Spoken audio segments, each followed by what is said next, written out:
Okay, so in the previous lecture, we reached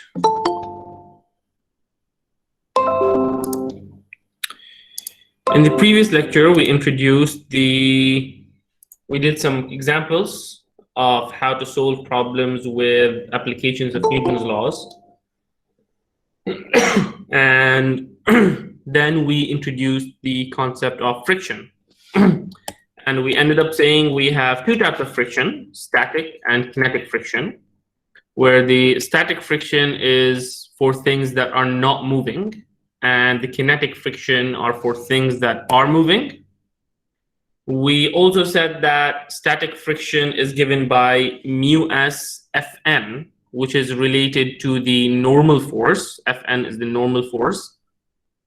And that once we start moving, the coefficient of friction changes to μk, which is usually less than μs. Okay. So let's start by taking a quick look if we can remember properly what we did. A block lies on the floor. If the maximum value, Fs, of the static frictional force on the block is 10 newtons, what is the magnitude of the frictional force if the horizontal force applied at this time is 8 newtons? 0, 10, 8, or none of the above?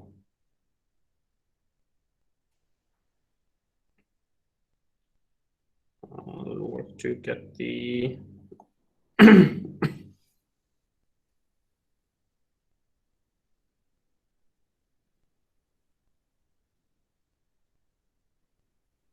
let me see.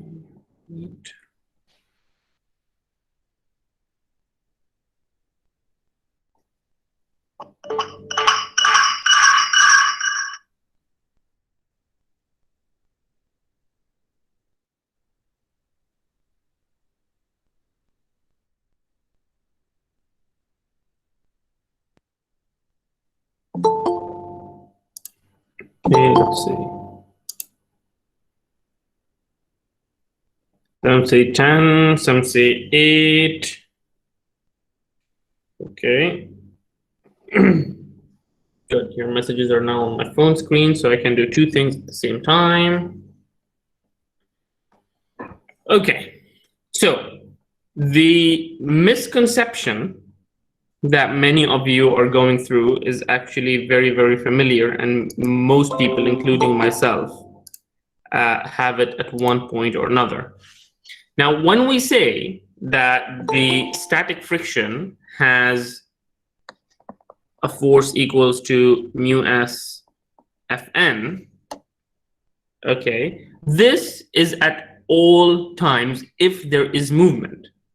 Now, it can go up to a certain level.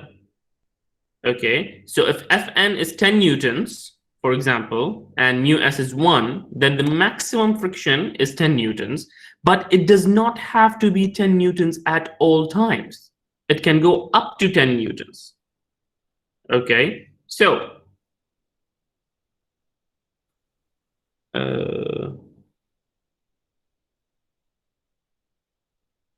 okay, perfect. I'm happy. All right, so if we have a block, okay, if we have a block and we are pushing it with 8 newtons, we know that max Fs equals 10 newtons. Okay, at this moment, two things will be happening. One, the block would not be moving. Okay, and two, the magnitude of the frictional force is going to be 8 newtons. Why 8 newtons? Because we are pushing it with 8 newtons. So the friction is 8 newtons and it's not moving. When we push it with 9 newtons, the friction is going to be 9 newtons and it's not going to be moving. When we press it with 10 newtons, the friction is also going to be 10 newtons and it's not going to be moving.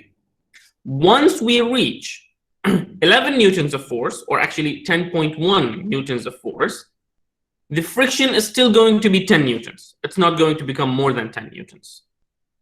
Okay, the static friction. But now we have 0.1 extra force, so it will start moving. Okay.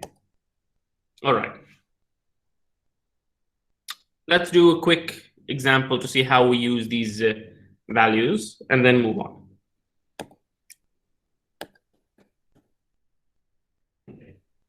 We have a car with an initial velocity of 10 meters per second going to the right. It's already moving, so we're not talking about, static friction. We're only talking about kinetic friction. Mu is 0.60, and it is sliding to a stop. Okay, so it's reducing its velocity until it gets down to a 0. What distance is it? So just to recap, we have a car that's coming at 10 meters per second. You take your foot off the gas pedal, and it will keep on sliding moving until it stops, and v equals 0. Coefficient of friction is 0.6. What is this x minus x naught? What distance does it need to stop? Well, let's consider the forces. What are the forces in action? There are no forces on the y-axis. This is a perfectly horizontal road. The only force in the x-axis is friction.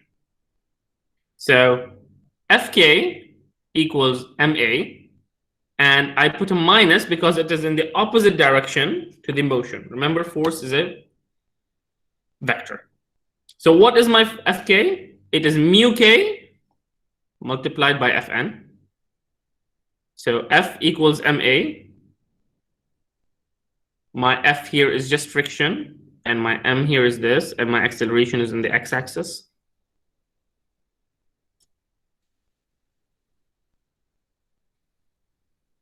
Okay. We use our equations, trusty equations. S equals ut plus half at squared. V squared equals u squared plus 2as, and v equals u plus at. Since we want to find the distance, I am going to use this equation. We know our initial velocity is 10. We know our final velocity is 0. We can find our acceleration from our force. Okay, here. And we will get our distance ready-made. So I rearrange. S equals v squared minus u squared over 2a.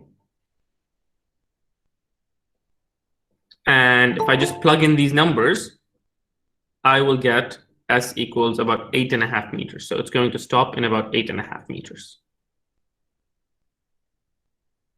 Fk equals mk times n.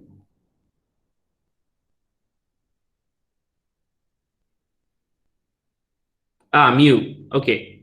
Mu k n. Yes. So here we go. Fk equals ma.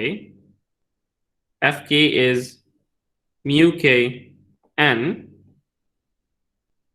which is equal to ma. Okay. What is n in this? N is equal to mg, which is going downwards, right? We only have one force down, one force up. Okay, let me do something then. This is my car. What are the forces acting on it? We have mg. We have n. We have friction. Correct?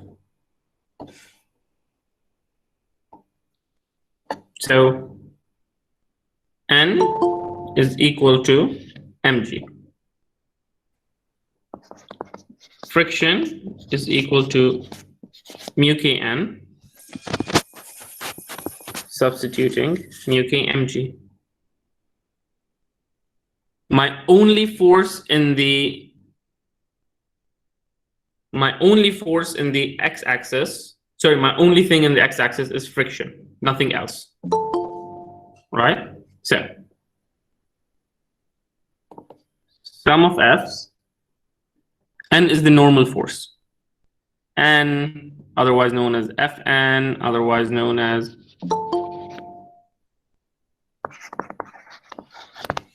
normal force. Okay, so F, sum of F's equals Ma. My only F here is Fr, which is this. So mu k mg equals mass times acceleration. The m's cancel out, so my acceleration is equal to simply mu k times g. Now I substitute this ax equals mu kg.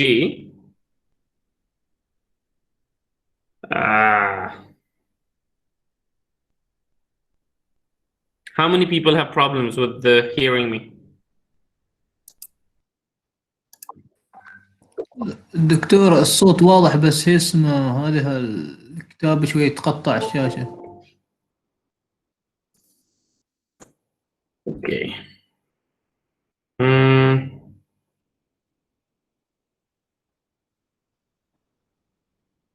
Okay, give me a minute. It's a problem on my end. Let me fix it.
Okay, let's see if this is any better.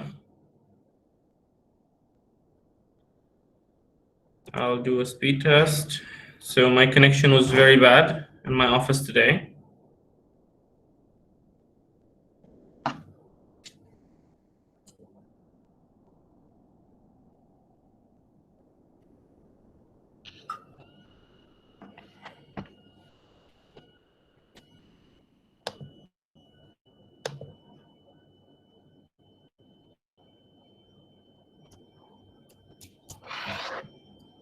Okay, connection issue solved.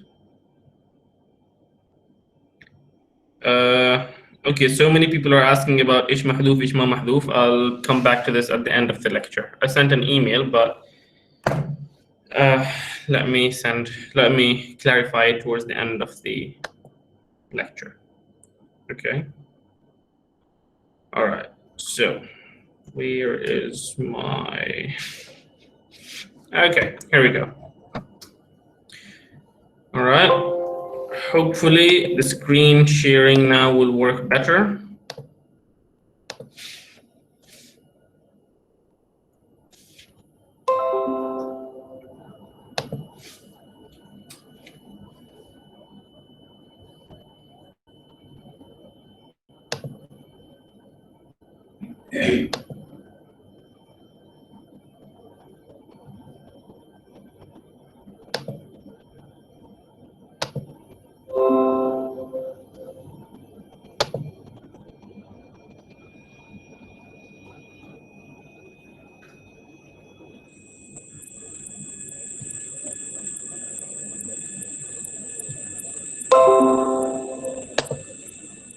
Okay.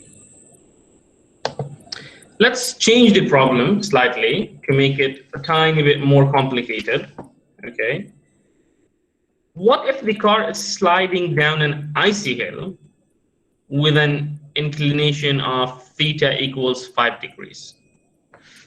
Someone's microphone is open. Can you just make sure that everyone is muted?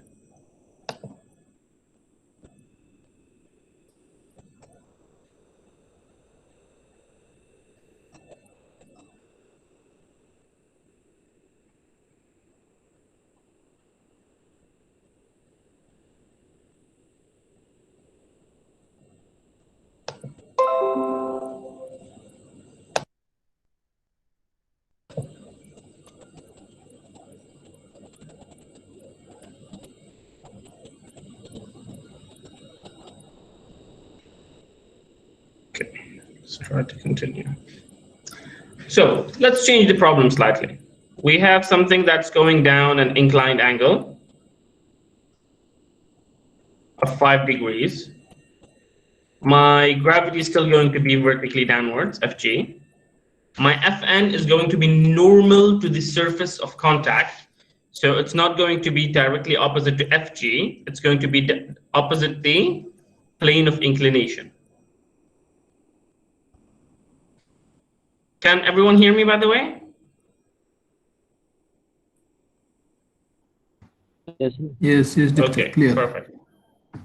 All right. My friction is still going to be upwards, opposite to the direction of motion. So if I am moving in this direction, my friction is going to be backwards. So what's the first thing we do? As usual, the first thing we do is we draw the free body diagram, which we already did. The second thing we do is we analyze the components of gravity into x and y. Okay, so the x-axis is going to be f sine theta. The y component is going to be f cosine theta. That's fine. And now we have our full body diagram. We can forget about this because we already have its components. Now things are a little bit different. Now what is my x component? Sorry, what is my y component? My y component, my normal force is equal to mg cosine theta. which means my friction force is going to be equal to mu k n, which is mu k mg sine theta.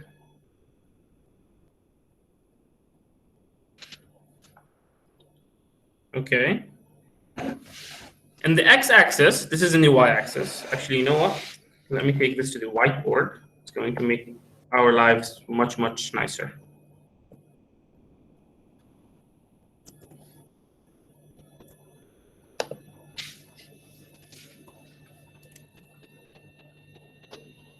Here's our diagram.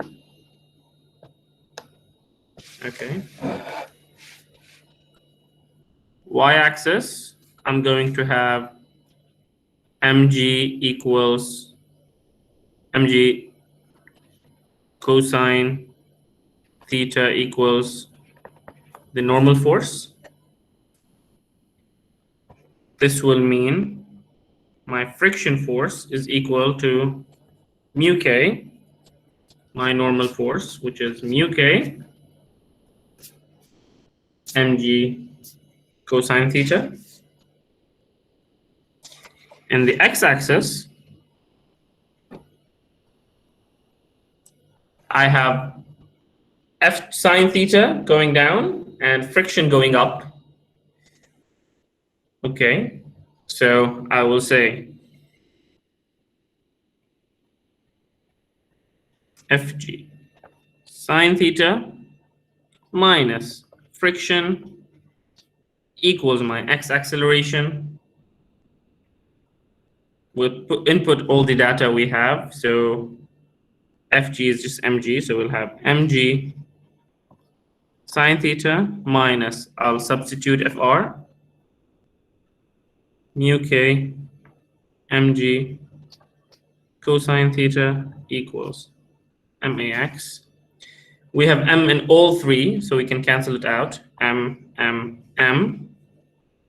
So this gives us acceleration, and the x-axis will equal to g sine theta minus mu k cosine theta. This is what our acceleration is. Now again, v squared equals u squared plus 2as, which means s equals v squared minus u squared over 2a. And I'm going to have to bring all of this here. Okay. Fr is just friction, nur. Okay. So in this case, it's kinetic friction. Yes. Now, if you input the numbers, we will end up with acceleration equals minus 0.122 meters per second square, which tells us that our distance now to slide to stop is 400 meters, which is interesting. When we were on a straight surface, it was a mere, what was it, 100 meters?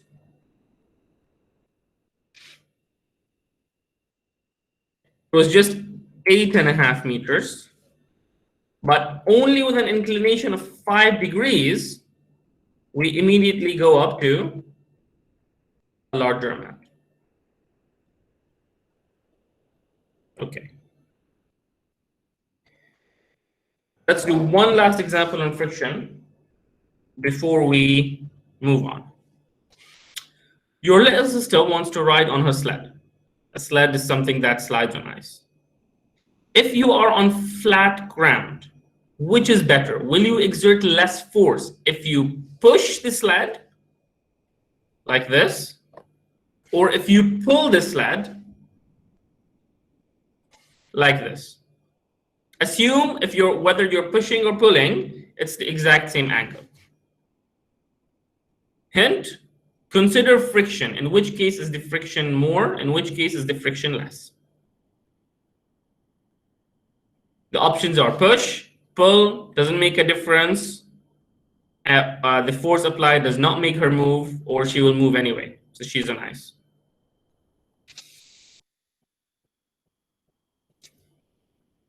Pull, push, two less, push, pull.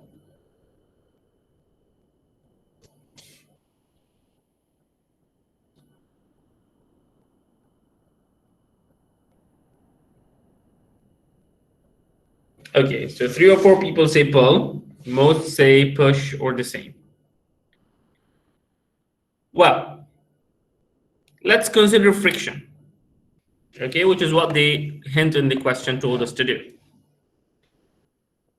Friction, since it's moving, will be equal to mu k Fn, or if it is not moving, it's going to be mu s Fn, correct? Our common point is this Fn. Okay, whether we push or pull, mu k is the same. Now, let's consider the two cases without numbers. We're not going to use numbers at all, just photos, diagrams. If this is the sled,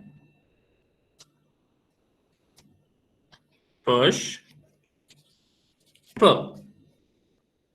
In either case, there is gravity, so mg is down, right?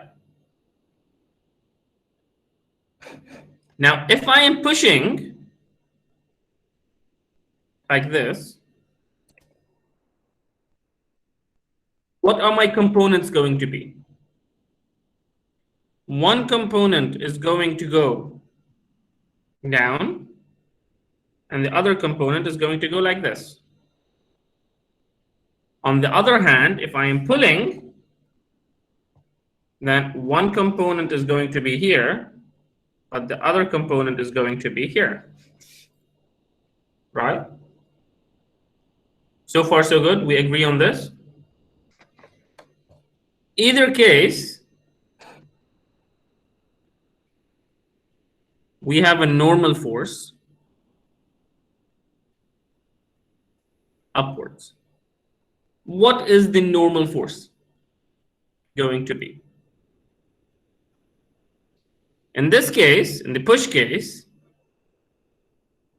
the sled is not floating or flying, so up must be equal to down, right? So in this case, N will be equal to mg plus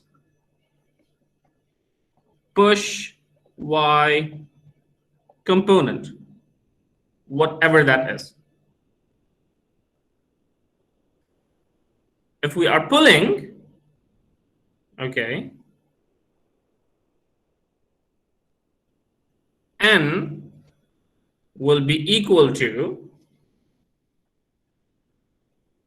mg minus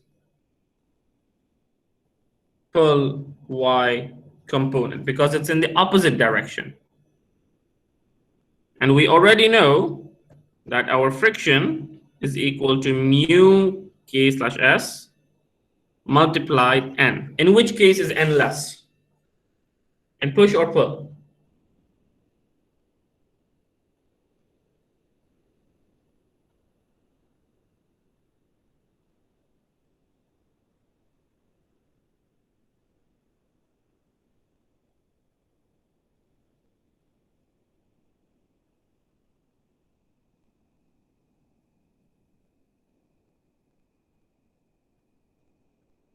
Okay, some say push, some say pull.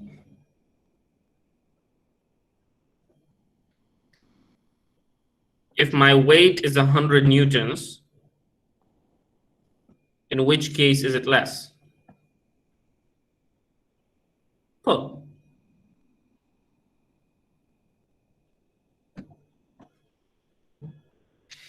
So to pull means you will be slightly lifting it up, which means your normal force is going to be less, which means your friction is going to be less, which means you need to exert less force if you are pulling. So the correct answer is pull. All right.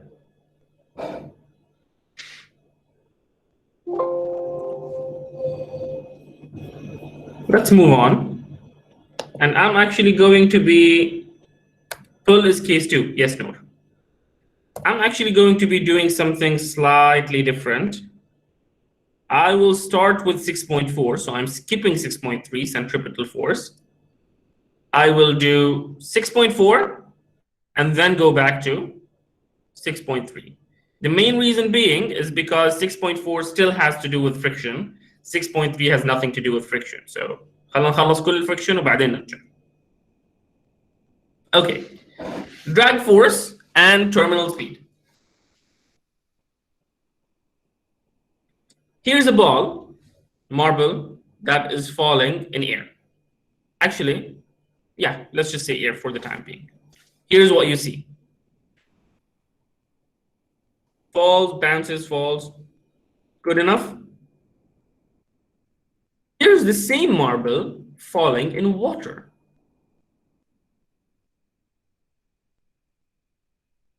What do you notice? I'll repeat it.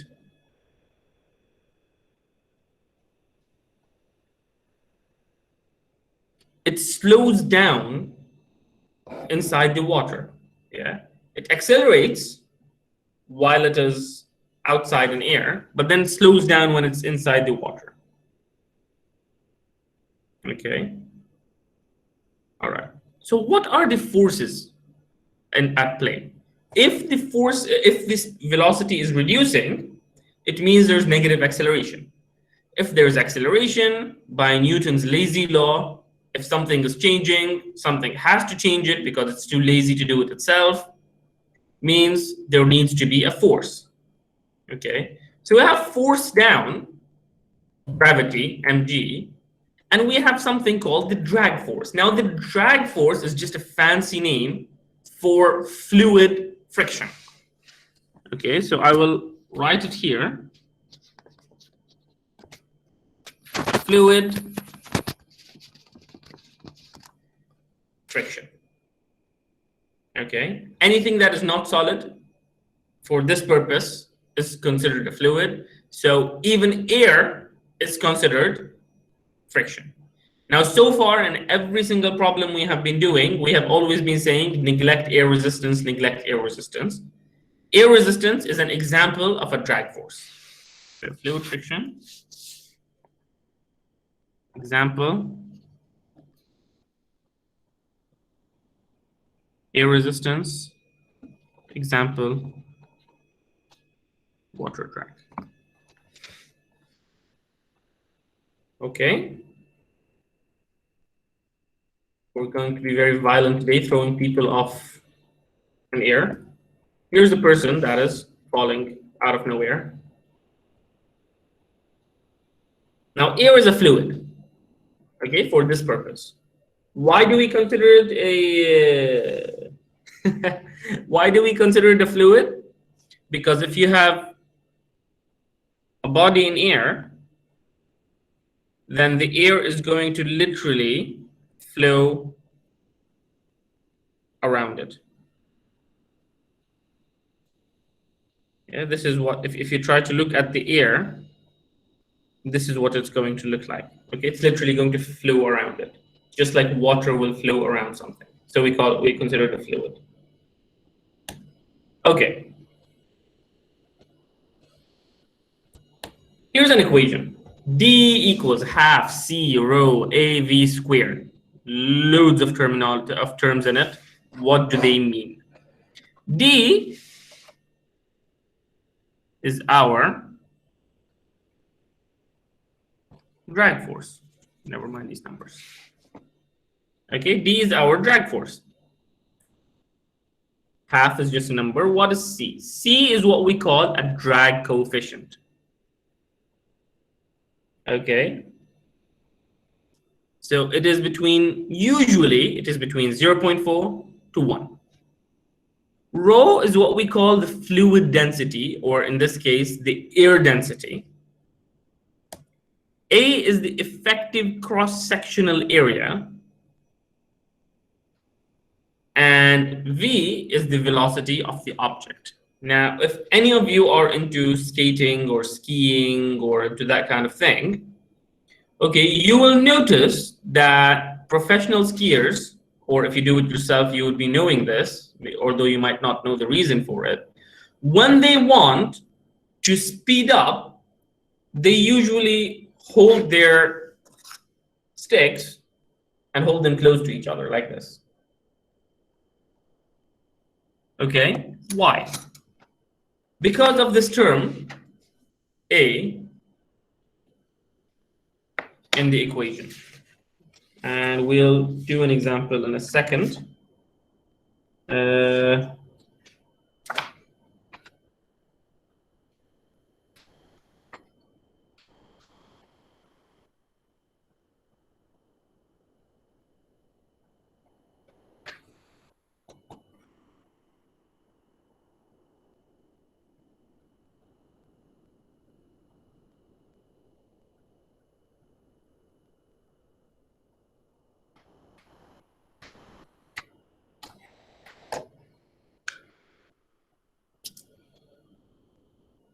Okay.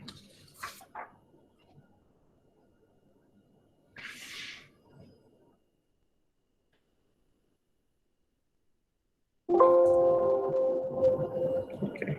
Now,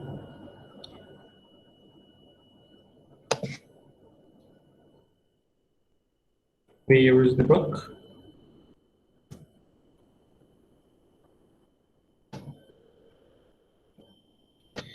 On page 304 of your book,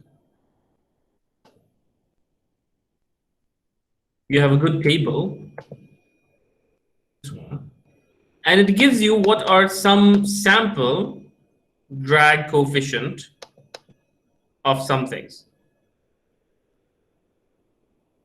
Okay. Now,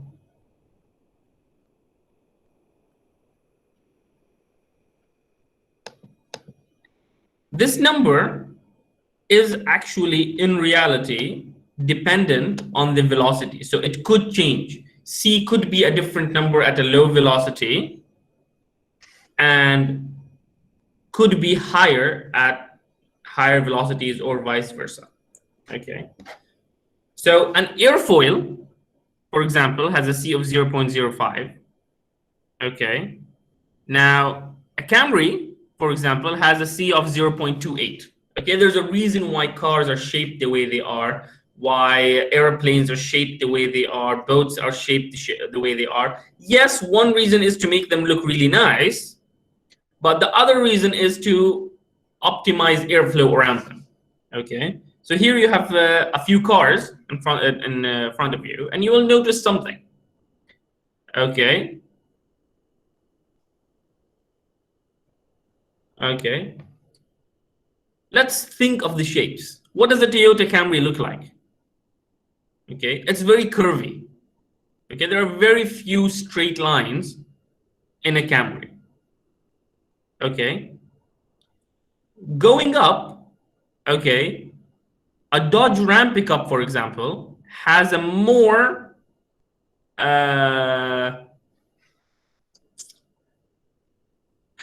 blocky shape. And then going up to something like a Hummer H2, it is almost looking like a cube. Okay. So your C for something like a Camry is a smaller number, meaning air flows around it easier and better.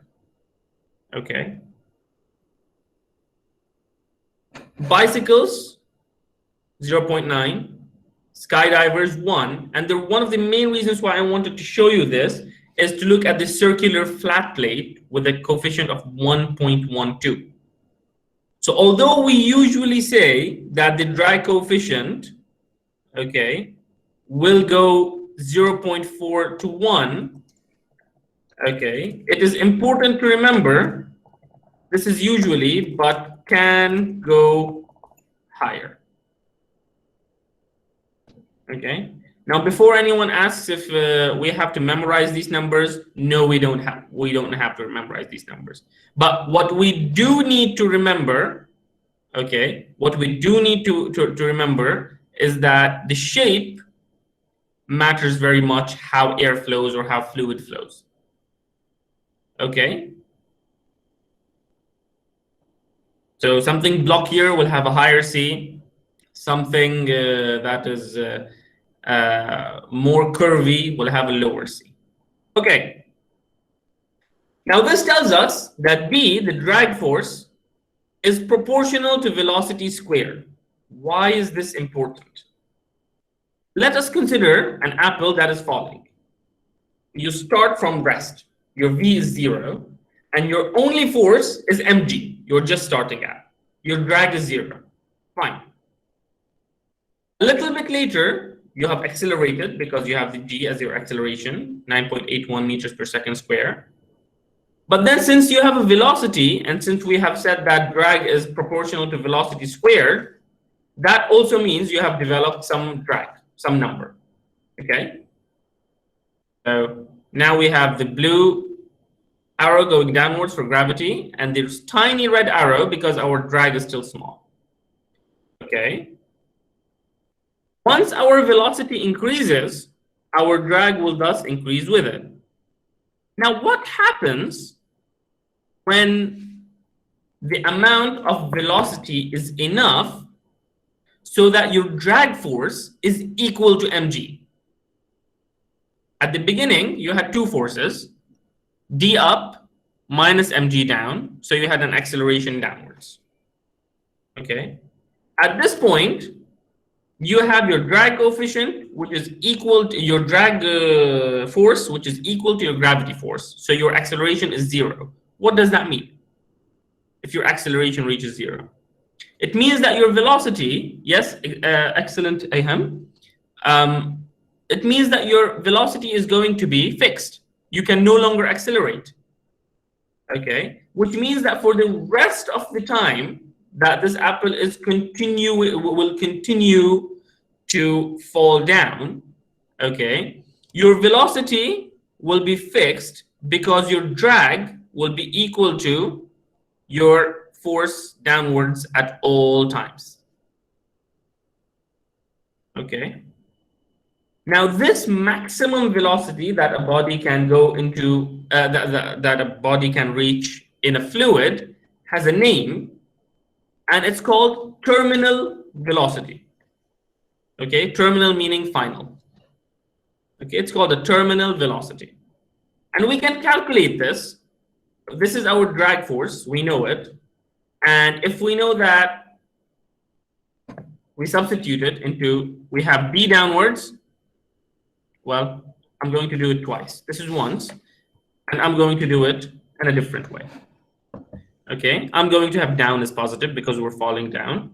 Okay, so I'm going to have mg going down minus d going up gives me my acceleration. Oops. Okay. mg minus half c rho av squared is equal to 0, and I will have v equals square root 2mg over c rho a. Okay. You do not need to memorize this. Yes, you need to know this to understand it. The formula itself will be given to you, but how to use it, you will need to know it. Okay. Now, bear in mind, there is no distance in these equations. Okay. At no point do we have a certain height or a certain distance. So when do we actually hit this terminal velocity does not depend on how much we have moved, but how fast we have moved. Okay. So if we say this is our start, and this is our finish at the end, and something is falling like this, something might reach a terminal velocity here in the middle. some will not reach terminal velocity up until this point, and some might reach terminal velocity very, very early on. Okay? So it doesn't really matter if you're in the middle or not. Let me give you an example. If you are into skydiving and parachuting, the moment you jump out of the helicopter or of the plane, you will start accelerating. Now, if you are in a vertical position and you're falling down, you will probably not reach vertical velocity until somewhere around here. And then, you're going to hit the floor and every bone in your body is going to break and you're going to die a really horrible death. On the other hand, if as soon as you get out of the airplane, you go horizontal as if you are lying down on a bed and you fall down horizontally, you will probably reach terminal velocity somewhere around here because your cross-section area is going to be much, much bigger. Okay? And then you're going to continue with that velocity all the way to the bottom. It will still be higher. Okay? Now, bear in mind, see, the VT is not a constant, so it depends a lot on area. Okay, so although this is the same person jumping from the same plane, whether this person is vertical or horizontal is going to have a very big difference in terms of what the actual final velocity is. Okay.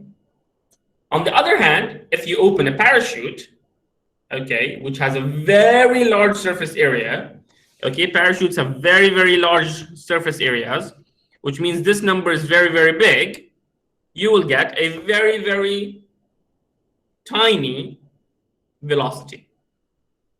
And a very, very tiny velocity means you will reach the ground safe and sound with hopefully no broken bones. Okay. Now let's think of this. Terminal velocity of a four-wheel and a feather.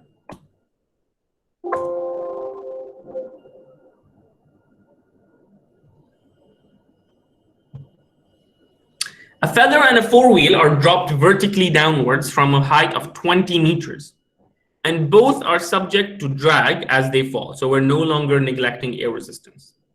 The four-wheel reaches the ground much faster than the feather. Which one of the following statements is true? The four-wheel has a large terminal velocity than the feather because it experiences less air resistance than the feather. So let me do something. Let me copy paste.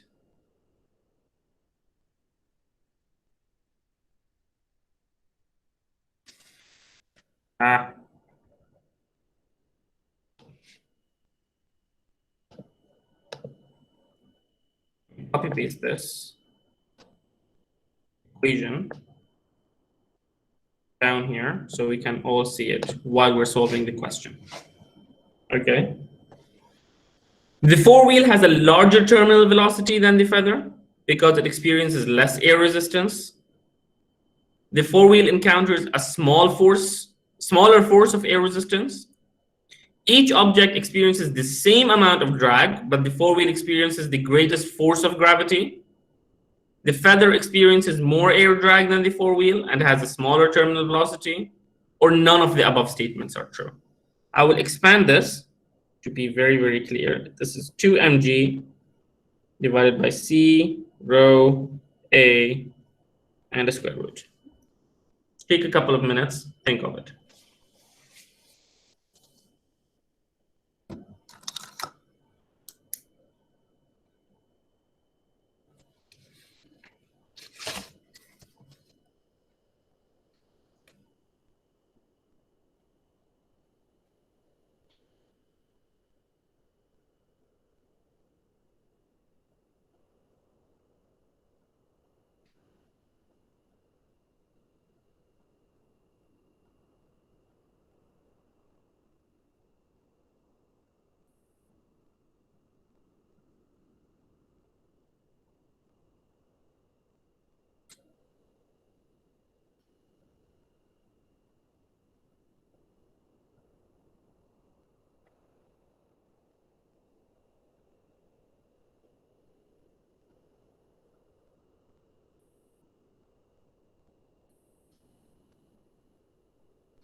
Okay, so we have C's, A's, D's, B's. It's all over the place, but no E's.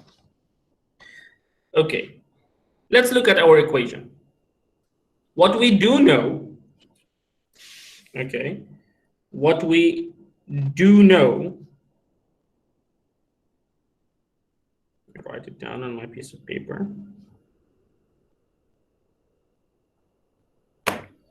Okay, is that 2 is a constant, G is the same, rho is the same for both of them, since they're all going through air on Earth. Now, their masses are going to be different, their areas are going to be different, and their coefficient are going to be different. Okay, all right. The area of a car is larger than the area of a feather. That much we know. Okay, but also the mass of the car is much bigger than the mass of the feather. And we don't know C's. Their C's are definitely going to be different. It's not going to be the same. The coefficient is not going to be the same for a car or for a feather. Let's analyze one by one. We agree it's not this one. The four-wheel has a larger terminal velocity than the feather because it experiences less air resistance than the feather. We can't really tell if this is sure. Let's go to the second one. The four-wheel encounters a small force of air resistance than the feather and falls faster. Again, we can't tell if it's really sure. That we'll come back to it. Each object experiences the same amount of drag, but four-wheel experiences the greatest force of gravity. Now, this one is not correct. We can tell this one is not correct because, you know, their masses are different, their areas are different, so there is no way that they get the same amount of drag. The feather experiences more air drag than the four-wheel and has a smaller terminal velocity.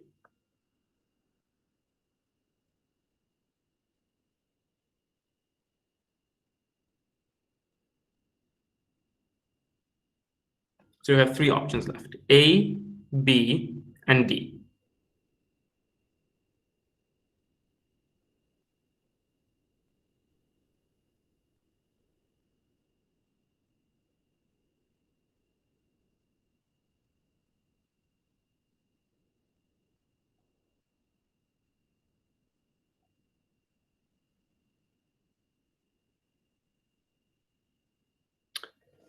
So on the face of it, it looks like all three of them make sense.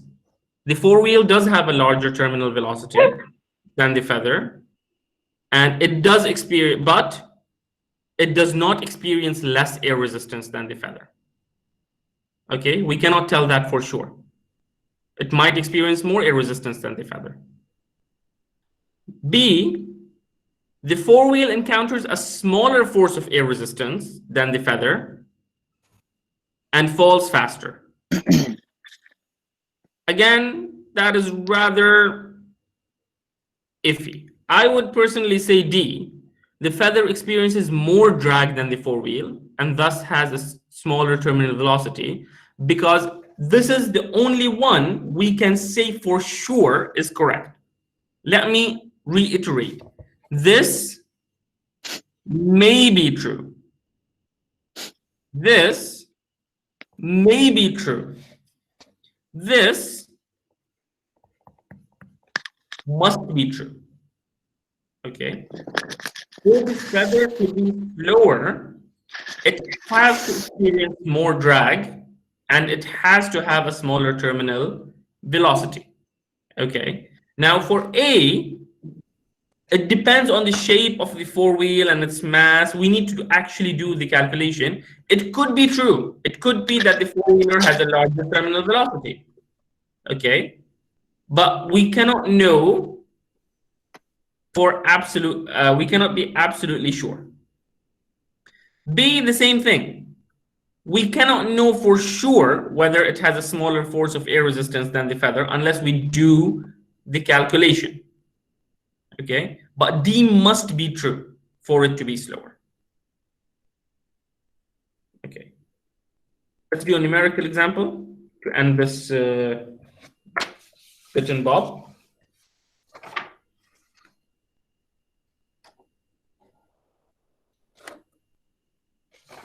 One second, I need to do something.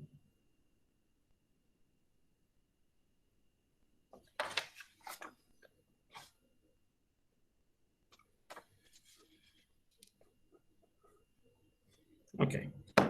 A block of mass 5 kilograms is at rest on a ramp. We find the magnitude of the net force exerted by the ramp on the block. Fine. Very fine. It's at rest, meaning there is no movement whatsoever, right? No movement in the y-axis means up and down in the y-axis are the same, which means N, since here are my forces, I'm going to have mg, and then I'm going to have mg cosine, and mg sine. I'm going to have maybe, actually no friction since there is no movement, and I'm going to have my normal force, right? So my normal force up is going to be equal to my mg cosine theta down. In the x-axis, whatever force is there that is stopping it from moving, okay, must be equal to mg sine theta. Okay, now it could be friction. Okay, actually, yes, you're absolutely correct, Rayan. It has to be friction as static friction, otherwise there would have been movement. So I would say you're absolutely correct. Okay. Now, what is my net force? It is the square of the forces in the x and y axes and then square rooted. In the x-axis, I have n squared. In the y-axis, I have in the y-axis I have n. In the x-axis, I have friction. N squared is equal to mg cosine theta all squared. This f squared is mg sine theta all squared. Okay. Now, yes, I can write my friction in terms of mu s n. Okay, but in this case, it turns out that would not be helpful because what I end up with in this case is mg cosine theta squared plus mg sine theta squared, which means I can take m squared and g squared out and put cosine squared plus sine squared. If you remember from high school trigonometry, cosine squared plus sine squared is simply equal to 1. So we don't need to put two signs and then add them and then divide them. We simply end up with, this is 1, m squared g squared square root is mg. So this is what my friction is, 49 newtons. Okay. هو ما تحرك ليش شيء قوة احتكاك? Because it wants to move. Remember, you have a force here, mg sine theta going down. So it's static friction, not kinetic friction. Okay, it wants to go down because there is mg sine theta down. The fact that it is not moving means there is friction going upwards, which is the static friction.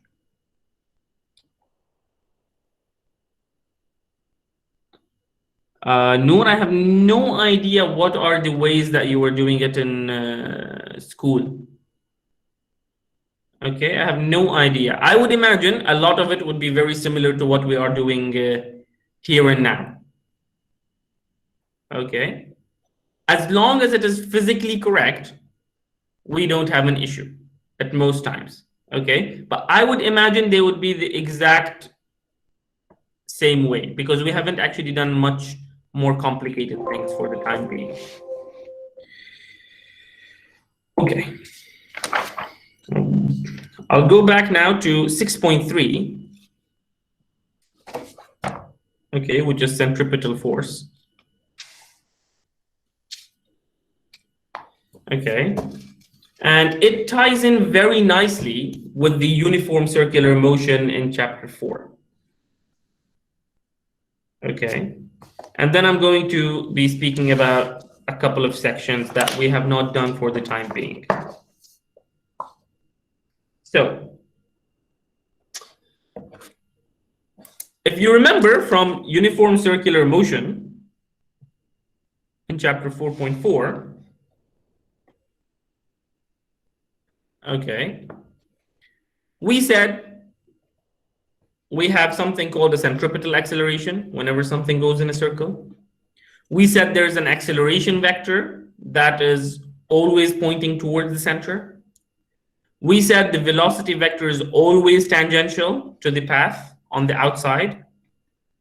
And we said the magnitude of the centripetal acceleration is equal to v squared over r, where v squared is the tangential velocity. Okay, so now since we know this is our acceleration, let's try to fiddle with it with using Newton's second law. We know F equals ma, right? We already know F equals ma. Now, a centripetal force accelerates a body by changing the direction of the body without changing the speed. Okay, so this acceleration, okay, is caused by a force that makes it go in a circle, pushes it to the inside without changing its actual speed. So the number is the same, but the direction changes. We know A is v squared over r, so we simply substitute and we get the magnitude of the centripetal force is mv squared over r. So our same v squared over r that we did in section 4.4, but now we are simply multiplying it by an m.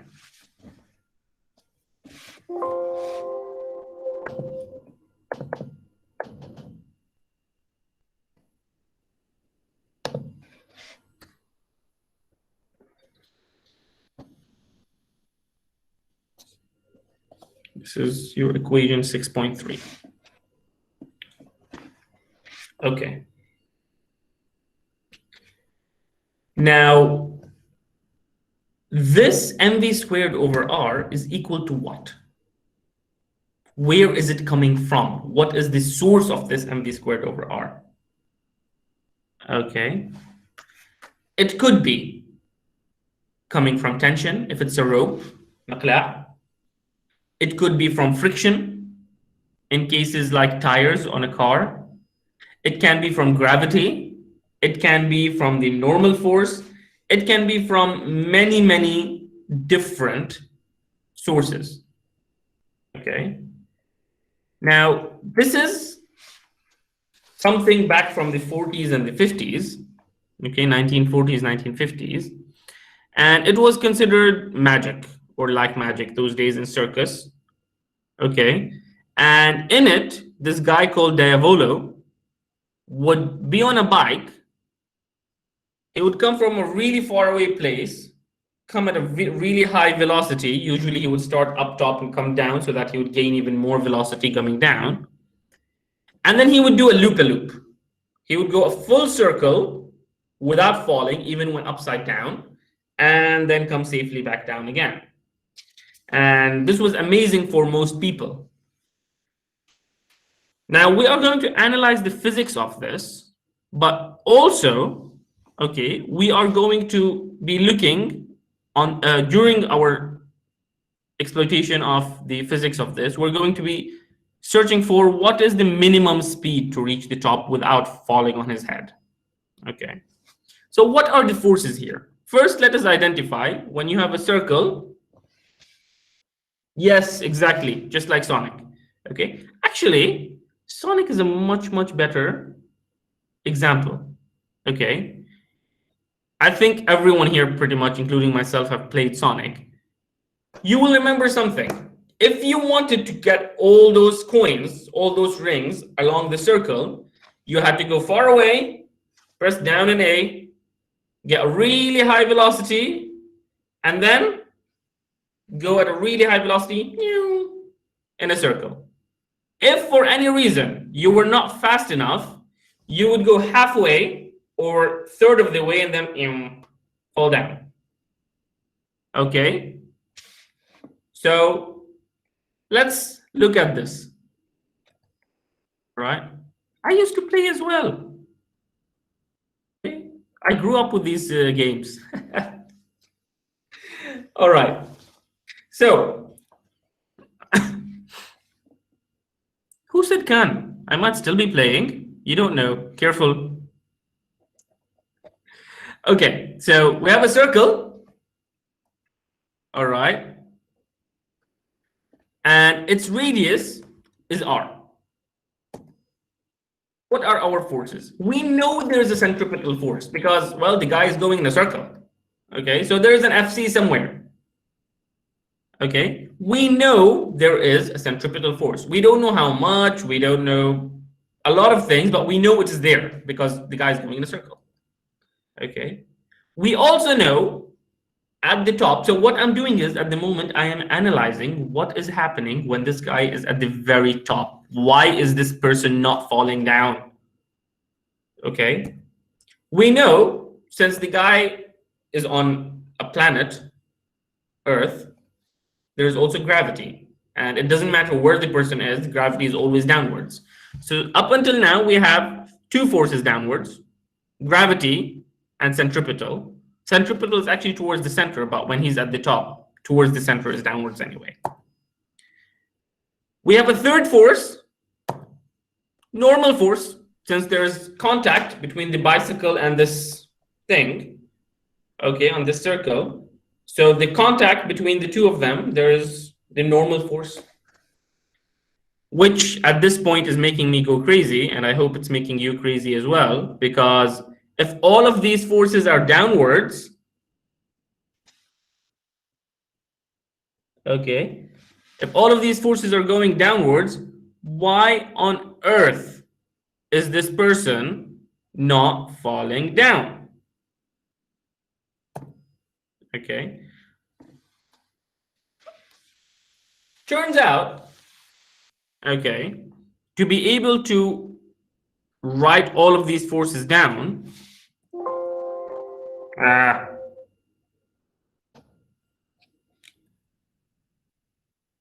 okay, let's write it down. We have mg. I'm going to write to keep this on the screen, and I'm going to be doing it in the opposite direction, okay? Because most people still are confused about when is g minus, when is g plus. I'm going to be doing it both ways just to show you, okay? So here they have taken g to be negative. I am going to be taking g as negative, as positive, okay?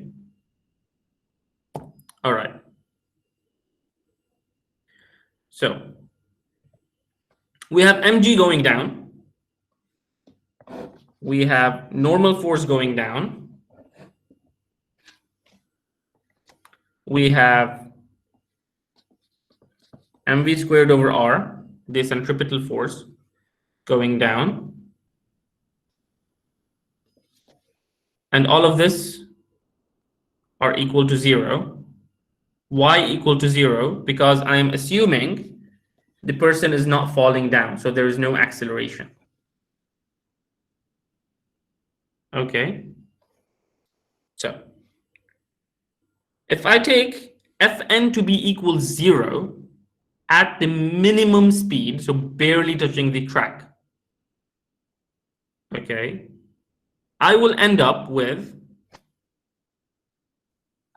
mg equals mv squared over r, and it's going to give me a minimum velocity, 5.1 meters per second, okay, which doesn't sound as much, but that's about 20 kilometers per hour, which is quite a bit for a bicycle. That's why he had to go all the way come on down, okay. Yes, sometimes there will be friction. Some of this is going to be coming from friction. Okay, but that's a different case.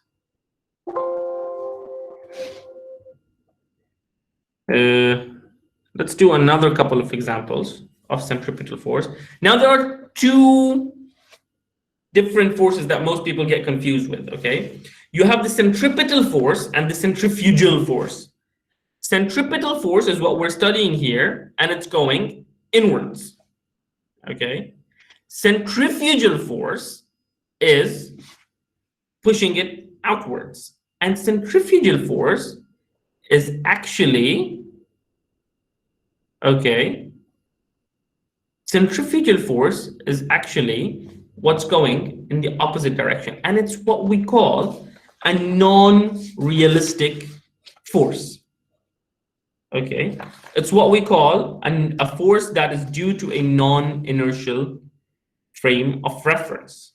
Okay, so I see a couple of people have been saying centrifugal force. Someone said centrifugal force is not a real force. Okay, we will be doing this in a bit. All right, let's see what's left. We have one question here. We have a bit on left, a bit on the car.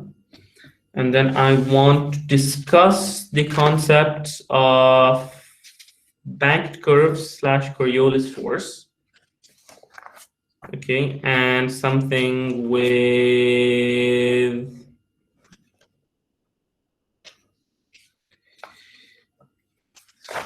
we also have the calculus of velocity dependent frictional forces. Okay, so this will be it for today, but a couple of things that I want to mention. Okay, a couple of things that I want to mention. Let me close these. I'll close all of these.